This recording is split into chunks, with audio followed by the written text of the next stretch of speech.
Hello, I'm Bob Cooper again, and here's a quick cautionary little tale of something I found on my Vario. So I'll leave this on YouTube in case you've got the same issue, and you might want to see how to get to it. So the issue was the ignition switch. As you know, when you've got three positions, you've got auxiliary, you've got ignition on, and you've got start.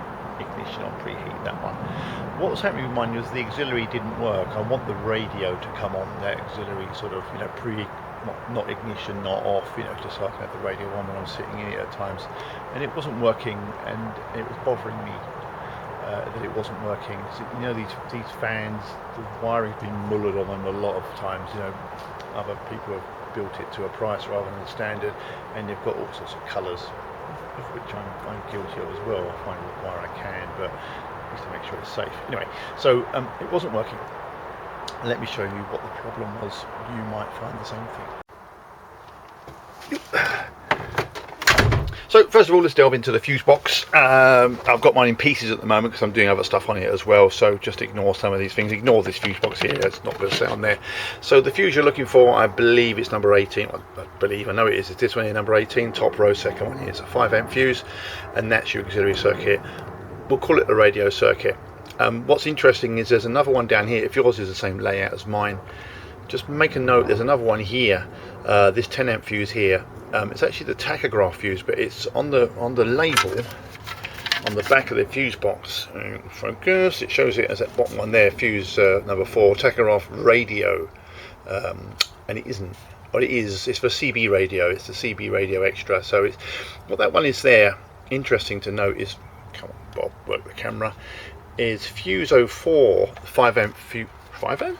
Yeah, it should be a 5 amp, it's got a 10 amp fuse, and we'll soon change that, I think. This one here is permanent live, so even if your battery is turned off, when the battery switch is turned off, this one remains live. There's actually a 30 amp fuse underneath there. Now, I don't know where else that wiring goes from that battery fuse in the box, down under the seat under there. Not going to show it to you, but I do know that it powers up this one here, so maybe it goes somewhere, I don't know. Anyway, that's not really relevant at the moment. It was part of the problem in that my radio that was in this fan was wired up to this one and not this one, which is the one I want it wired up to. It's just the way, as I said, people just muller things, oh, there's a live, that'll do, that'll make the radio work, which means every time you get out, you've got to turn the radio off. And if you're like me, you're going to forget that, and you'll leave it switched on overnight. Besides, I'm doing a different thing with my audio setup here, which I will show you in another video. Anywho, right, so this one wasn't working, wasn't coming up live, it was dead, completely and utterly dead. When I turned the ignition on, there's just nothing, just wasn't working. So there's a whole auxiliary circuit that wasn't coming on. Why was that, I hear you ask? Give me that. So you're going to want to take the top and bottom cowling off from underneath your ignition switch. Sorry, I can't see what I'm looking at here, that's better. Around your ignition switch here. I've taken this one off already to expose the actual switch gear at the back there. I was trying to get to whichever wire it might be. I couldn't tell by the wiring diagrams that I have which wire I was looking for, so I'll tell you what that is in a second. You're going to want to get these, God, terrible camera work, these top and bottom cowlings off from underneath. Now it's a stupid security thing. Where are they?